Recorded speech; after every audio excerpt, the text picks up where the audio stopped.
오늘은 마가복음 2장 8절에서 12절까지 말씀 묵상합니다. 2장 8절에서 12절 말씀 읽습니다. 그들이 속으로 이렇게 생각하는 줄을 예수께서 곧 중심에 하시고 이르시되 어찌하여 이것을 마음에 생각하느냐 중풍병자에게 내 죄사함을 받았느니라 하는 말과 일어나 내 상을 가지고 걸어가라 하는 말 중에서 어느 것이 쉽겠느냐. 그러나 인자가 땅에서 죄를 사하는 권세가 있는 줄을 너희로 알게 하려 하노라 하시고 중풍병자에게 말씀하시되 내가 내게 이르노니 일어나 내 상을 가지고 집으로 가라 하시니 그가 일어나 곧 상을 가지고 모든 사람 앞에서 나아가거늘 그들이 다 놀라 하나님께 영광을 돌리며 이르되 우리가 이런 일을 도무지 보지 못하였다 하더라. 아멘. 죄살 권세를 가지신 그리스도. 많은 사람들이 예수님을 찾아온 목적이 질병치료였음을 잘 알 수 있는 장면인데요. 네 사람이 중풍병자를 메어가지고 예수님께 나옵니다. 거동할 수 없는 그 환자를 침상에 누워서 예수께 데려온 사람들, 아마도 가족이나 친구들이라고 보이죠. 중풍병자가 예수님 앞에 나가면 치료를 받을 수 있다는 믿음을 가지고 나왔습니다만은 너무나 많은 사람들이 모여 있었기 때문에 예수님 앞에 나가는 것이 불가능하자 포기하지 않고 오히려 지붕으로 올라가서 지붕을 뜯어내고 예수님께 그 침상을 내려서 예수님 앞에 내려놓게 하였다. 예수님께서는 이 모든 상황을 보셨어요. 그들의 믿음을 보시고 치료해 주십니다. 먼저 죄사함을 선포하셨어요. 그 당시에 많은 사람들이 병을 고침받기 위해서 왔는데 예수께서는 병 고침보다 더 근본적인 문제가 죄를 용서받고 의를 회복하는 것임을 깨우쳐 주시기 위해서입니다. 육체 질병보다 더 본질적인 원인, 영적인 문제, 죄의 문제가 해결되어야 함을 강조하시는 것이죠. 깨우쳐 주시기 위함입니다. 예수님의 말과 행동을 관찰하여 정죄할 목적으로 찾아온 서기관과 바리새인들이 그 앞에서 예수님께서 내가 죄사함을 받았다라고 선포하시는 일은 매우 충격을 받았을 것이고 이것은 마땅히 신성모독이라고 생각을 했을 것입니다. 예수님께서는 그들의 생각을 간파하시고 그들에게 말씀하십니다. 8절에 그들이 속으로 이렇게 생각하는 줄을 예수께서 곧 중심에 아셨다. 어찌하여 이것을 마음에 생각하느냐 알고 계시죠? 하나님께서만이 할 수 있는 죄를 살 권세를 선포하는 것 당연히 신성모독이다 확신하고 있었는데요. 서기관 바리새인들은 예수님의 언행이 신성모독에 해당한다는 사실을 입으로 말한 것이 아니에요. 다만 그런 생각을 가지고 있었다는 거죠. 근데 그들의 이 4명까지도 예수님 다 알고 계세요. 중심에 하시고 그들의 의도를 간파하셨다는 거죠. 하나님의 아들이신 예수님, 외식하고 교만한 당시 서기관들과 바리새인들의 행태, 생각을 이미 알고 계셨고 죄사함에 대한 선포에 대한 어떤 생각과 반응할 것인지를 충분히 예견하고 계셨죠. 그러니까 예수님의 하나님 되심, 신성이죠. 예수님의 신성에 대해서 요한복음 1장 14절에 말씀이 육신이 되어 우리 가운데 거하심에 우리가 그의 영광을 보니 아버지의 독생자의 영광이요 은혜와 진리가 충만하더라 증거하고 있죠. 분명 예수님은 하나님의 아들이시다. 빌립보서 2장 6절에도 그는 근본 하나님의 본체시나 하나님과 동등됨을 취할 것으로 여기지 아니하시고 사람의 몸, 종의 형체를 가지고 이 땅에 오셨다고 사도 바울도 증거하고 있고요. 예수께서 살아계신 하나님의 아들이라고 마태복음 16장 16절이죠. 예수님께서 제자들에게 너희들은 나를 누구라 하느냐 세상 사람들은 선지자다, 세례 요한이 살아났다, 이렇게 선지자라고 얘기를 하지만 너희는 나를 누구로 알고 있느냐? 그때 베드로가 일어나 대답하죠. 주는 그리스도요 살아계신 하나님의 아들이십니다. 그리스도는 만왕의 왕이시고 만주의 주가 되시는 하나님의 아들이세요. 그리스도는 전능하시고 모든 것을 아시는 전지하신 하나님이십니다. 자, 하나님은 우리 중심을 보시죠. 삼상 16장 7절에 사무엘에게 이르시되 그 용모와 키를 보지 마라. 다윗을 택하실 때요. 내가 이미 그를 버렸다. 내가 보는 것은 사람과 같지 아니하니 사람 외모를 보지만 나 여호와는 중심을 보느리라 라고 말씀하셨고요. 이렇게 택함을 받고 기름 부음을 받은 다윗, 하나님의 사람 다윗은 그 아들 솔로몬에게 유언을 남길 때 역대상 28장 9절이죠. 내 아들 솔로몬아, 너는 내 아버지의 하나님을 알고 내 아버지의 하나님을 알고 온전한 마음과 기쁜 뜻으로 섬길지어다. 여호와께서는 모든 마음을 감찰하신다.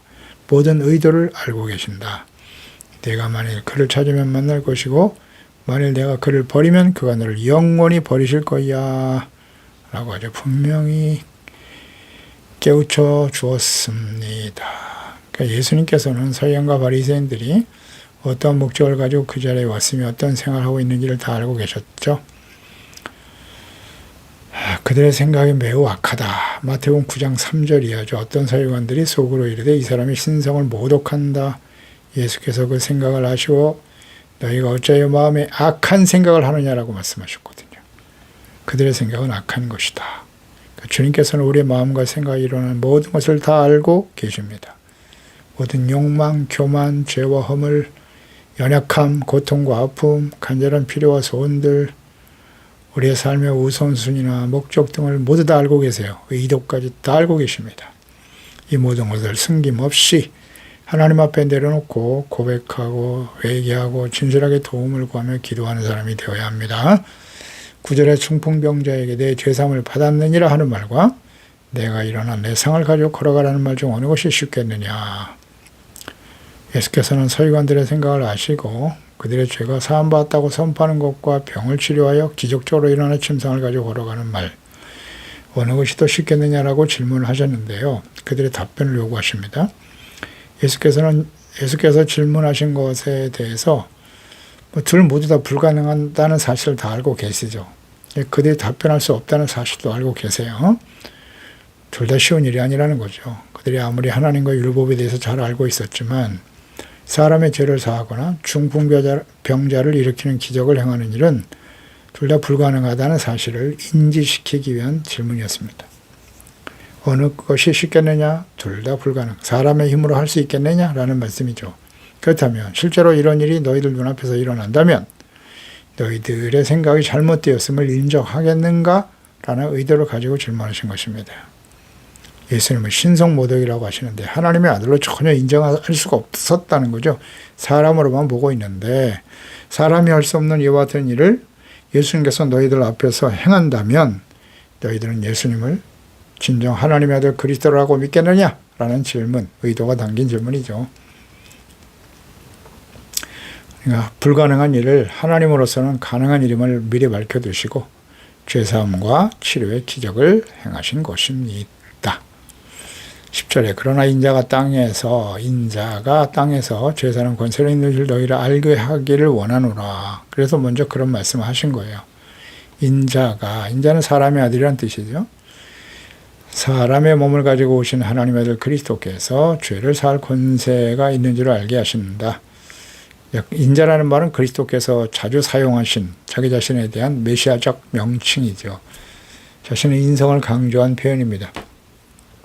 인자라는 인간으로서 우리와 함께 거하시는 하나님의 아들을 뜻하는 호칭이지요. 하나님이 함께 하신다. 이사야 7장 14절이에요. 주께서 친히 징조를 너에게 주실 것이다. 보라, 처녀가 잉태하여 아들을 낳을 것이고 그 이름을 임마누엘이라 하리라. 사람으로 오셨지만 사람들하고 다른 하나님이 함께 하시는 하나님의 거룩함을 보여주신 예수 그리스도. 히브리서 4장 15절에도 우리에게 있는 대제사장은 우리의 연약함을 하지 못하실 리가 아니다. 모든 일에 우리가 똑같이 시험을 받으셨지만 죄는 없으시다. 사람으로 오셨지만 부정무혈이 아닌 하나님의 성령으로 잉태되어 태어나신 하나님의 아들은 죄가 없으십니다. 거룩하신 하나님이시기 때문이죠.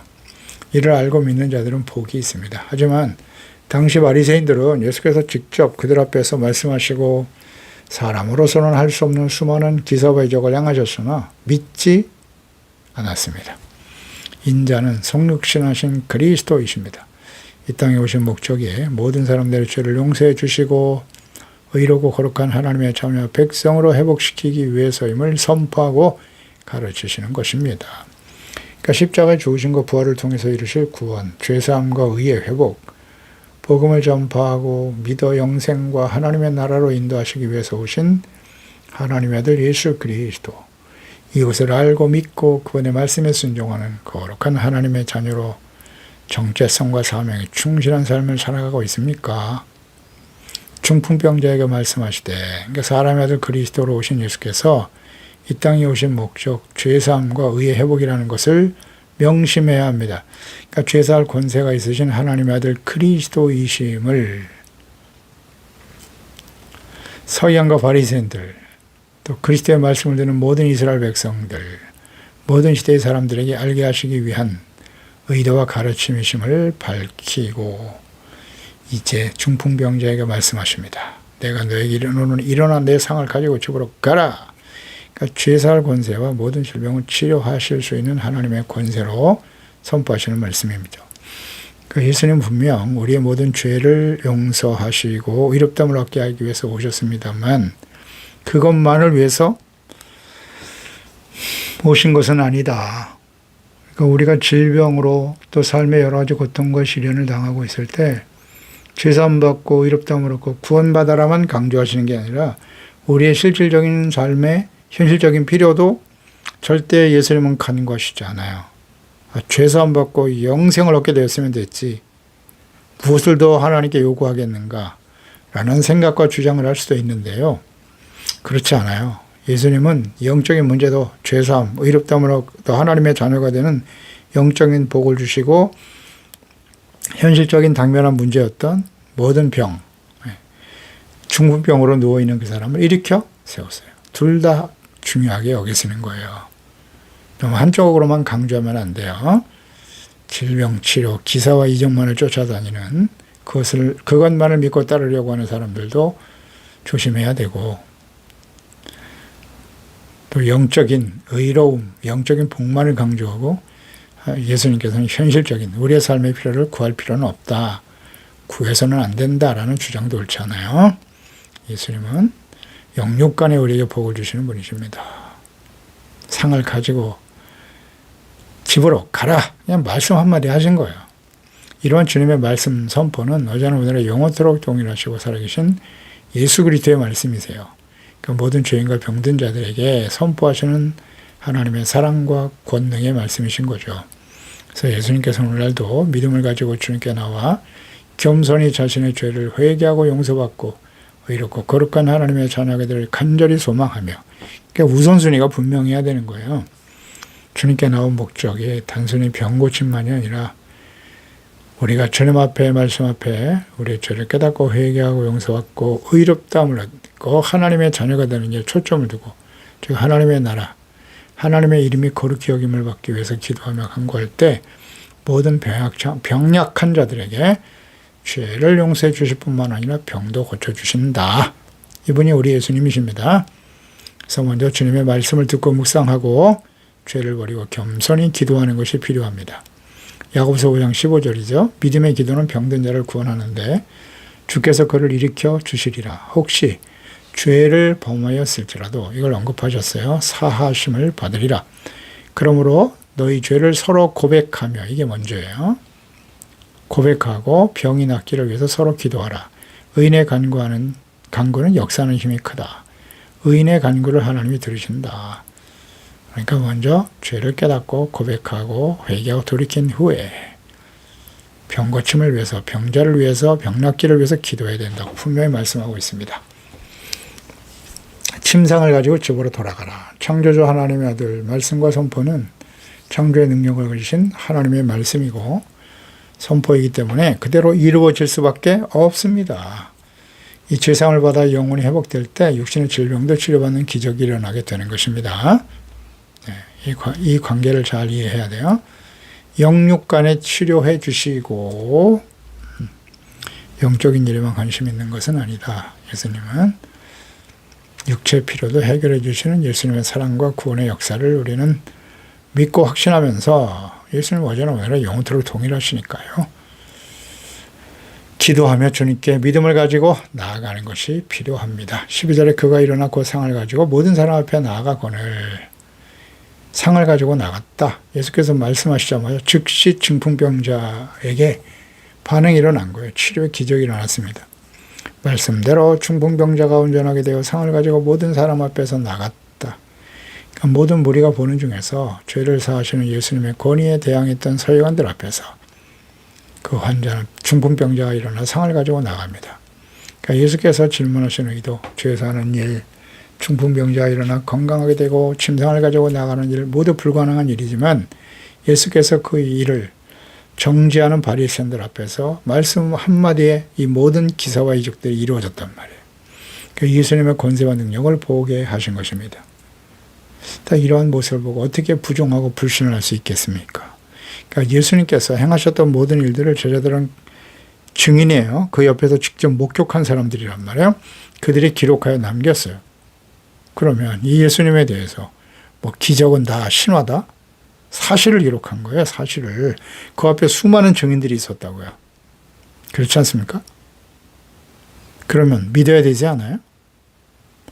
예수님이 어떤 분이신지 분명히 말씀하셨잖아요. 죄를 사하고 중풍병 걸린 사람을 그 자리에서 말씀으로 회복시켰단 말이에요. 그게 어떻게 가능하죠? 하나님의 아들이시니까 가능한 거예요. 그러니까 예수께서는 서기관과 바리새인들에게 신성 모독이라는 잘못된 생각을 바로 잡아주신 거예요. 예수님이 하나님의 아들이신데 왜 신성 모독이죠?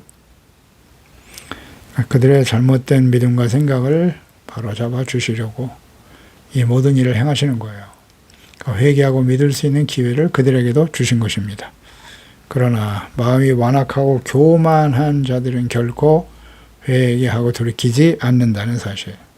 참 슬픈 일이에요. 비극이에요. 그래서 겸손한 자에게는 은혜를 주신다. 이게 마음이 겸손해야 돼요. 주님이 행하신 모든 일을 보고 이분이 하나님의 아들이시구나. 이건 사람으로서는 할 수 없는 일이지. 예수님이 질문하셨던 것처럼. 그런데 그 예수님이 자신들의 눈앞에서 말씀 한마디로 이런 기적을 행하시거든요. 모든 사람들은 하나님께 영광을 돌리잖아요. 불의가 보고 두려워하여 이런 권능을 사람에게 주신 하나님께 영광을 돌렸다. 마태복음 9장 8절에 이들이 두려워하고 그 다음에 그들이 다 놀라 하나님께 영광을 돌렸다는 거거든요. 그러니까 그 자리에 있었던 모든 사람들의 반응은 놀라고 두려워했다는 거예요. 이것이 하나님이 하시는 일이 아니겠는가? 하나님의 거룩한 임재와 역사를 보고 두려워했던 거죠. 하나님의 임재하심. 놀라고 두려워하는 것이 너무나 당연하죠. 누가복음 5장 26절에도 모든 사람이 놀라 하나님께 영광을 돌렸다. 심히 두려워했다. 이르되 우리가 놀라운 일을 보았도다. 오늘 이 시간, 이때 우리가 놀라운 일을 봤다는 거예요. 이러한 표현으로 그 상황을 잘 기록하고 있는 것입니다.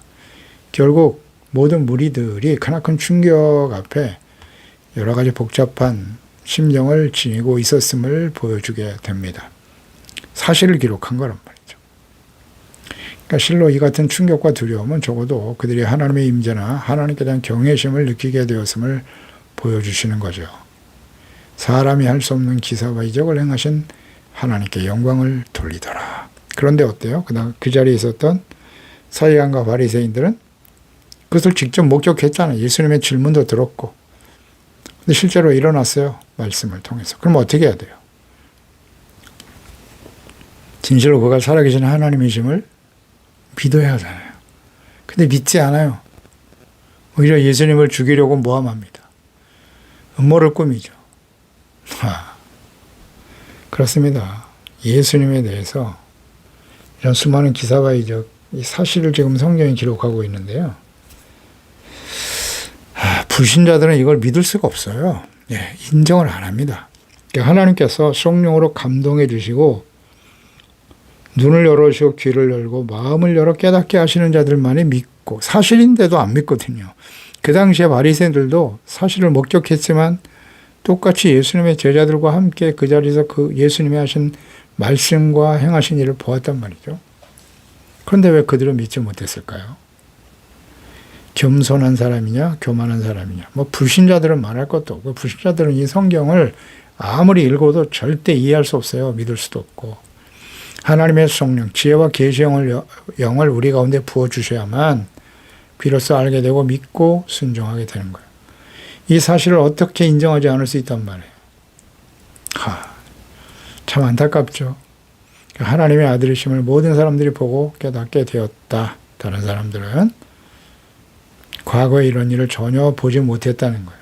이런 경험이 없었다.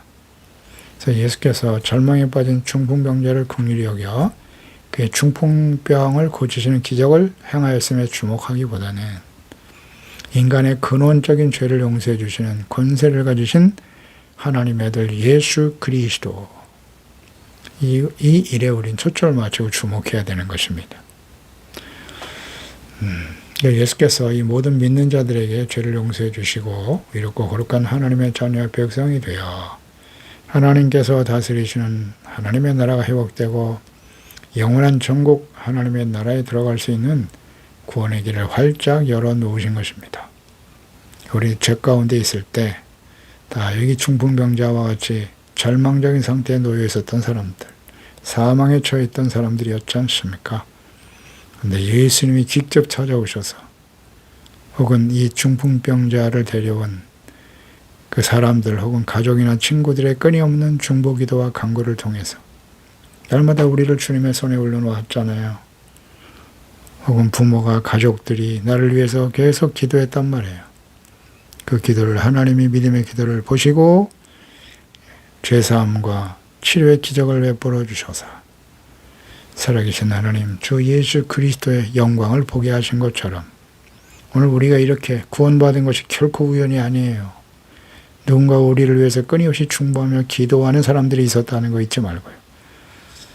그래서 우리는 끊임없이 중보하며 기도해야 되는 거예요. 그들의 믿음을 보시고 그랬잖아요. 그러니까 우리가 믿음을 가지고 아직 구원받지 못한 가족들, 형제와 친지들을 위해서 끊임없이 기도할 때 주께서 그들의 죄를 사하시고 죄사함 받고 의롭다므로도 영원한 생명을 가진 하나님의 자녀로 회복시켜 주시는, 치료하시는 놀라운 기사와 이적이 오늘날도 우리의 가정에, 우리의 삶의 현장에 일어나게 될 것입니다. 기도하겠습니다. 하나님 아버지, 오늘도 주의 말씀을 묵상합니다. 중풍병에 걸린 한 사람을 데려와서 예수님 앞에 지붕을 뜯어 내려놓았던 그와 함께했던 사람들의 그 믿음, 중보, 주님이 보시고 기뻐하셔서 죄사함과 중풍병을 치료하시는 놀라운 기사와 이적을 행하셨습니다. 이것을 직접 눈앞에서 보고 들었던 사실을 기록한 이 사건이지만 오히려 서기관과 바리새인들은 예수님에 대해서 죄의 사함을 말하는 것은 신성모독이라고만 생각했죠. 사람으로만 보려고 하는 사람들. 예수께서 이와 같은 기사와 이적을 행하셨다면 그분은 단순한 사람이 아니라 하나님의 아들이라는 사실을 어찌 깨닫지 못하는가. 주여, 그렇습니다. 오늘 우리가 하나님 앞에 늘 겸손한 마음, 깨어진 마음으로 예수께서 행하셨던 모든 일을 이 마가복음을 통해서 또 우리가 다시 묵상하면서 그분은 진정 살아계신 하나님이요 그리스도이심을 바르게 알고 믿고 주님의 말씀을 순종하고 따르고 우리의 삶의 현장에서 살아계신 주 예수 그리스도를 빛된 삶을 통해서 증거해가는 저희들이 되게 하여 주시옵시고 끊임없이 믿음의 중보 기도를 계속하여 아직도 구원받지 못한 우리 가족들, 주변에 있는 모든 사람들을 불쌍히 여기시고 치료하시고 회복시켜 주셔서 영육간에 하나님의 자녀로 거듭나고 의로운 영원한 구원과 생명을 얻는 역사가 계속해서 일어나게 도와주시옵소서. 예수님의 이름으로 기도드리옵나이다. 아멘.